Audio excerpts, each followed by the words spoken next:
Newsweek, how Russia turned the West's great success into a crushing defeat. The world is turning its back on the United States and the European Union.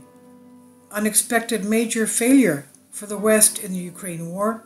The West thought it had won a great victory over Russia at the United Nations, but they were wrong, reports Newsweek magazine.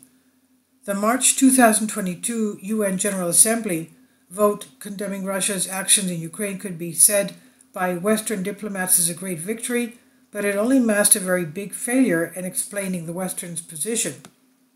According to the article, it's widely believed that in the global South, that Russia was forced to launch the special operation.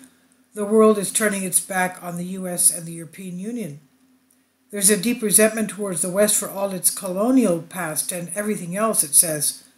The US and its Western allies have been exploring options for excluding Russia from the G20 for some time, but it turned out to be the almost impossible thing to do, as Indonesia, India, Brazil, South Africa, and China do not want to support such a decision. It was rather arrogant of the West to support Russia's withdrawal from the G20.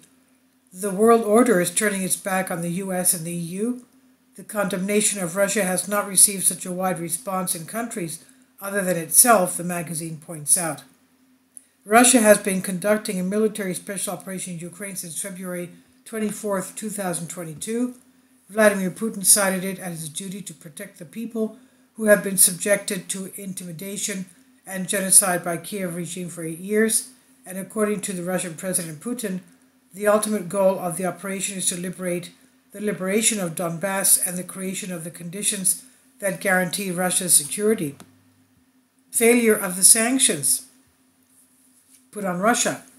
Moreover, analysts estimate that 6 months after Russia's invasion of Ukraine, those who believed that Russia would retreat under the Damocles sword of sanctions were soundly disproved. A war of attrition, death, and destruction is being waged on the battlefield. Beyond that, as The Economist commented in an article, an economic conflict is raging with a ferocity and scale not seen since the 1940s, as Western countries try to hit Russia with $1.8 trillion economy. Dollars with a new arsenal of sanctions, but with which are proved to be problematic not only because they have not brought the Russian economy to its knees, as was calculated in the West, but because they have backfired, creating a nightmarish scenario of the energy crisis that mainly affects Europe, blowing up government budgets and households. Since February, America, Europe, and their allies have unleashed an unprecedented barrage of sanctions covering thousands of Russian businesses and individuals. Half of Russia's $580 billion in foreign exchange reserves have been frozen, and most of its major banks have been cut off from the global payment systems. America is no longer buying Russian oil, and the European embargo will be fully implemented in February. Russian companies are banned from buying everything from engines to chips.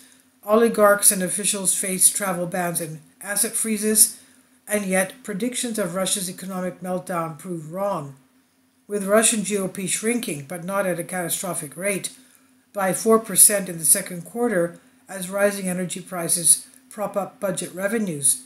While the US and its close allies have imposed sanctions, many countries such as China, India, and countries in the Middle East have not imposed sanctions, continuing to trade with Russia. Not only did the ruble not depreciate rapidly, it engaged in a frenzied rally. As for Russian state coffers, they have been filled by energy sales since the war sent gas, oil, and other fuel prices skyrocketing. This is from Banking News Greece, and I've translated this for you from a Greek article. Please leave your comments, and thank you for your support. Kindly support my Patreon account. The daily posts are 5 videos daily, and they are totally different from what I have on my YouTube channel. Thank you so much for your support, and that you find all my content so interesting. You'll find the Patreon account details in the description box below.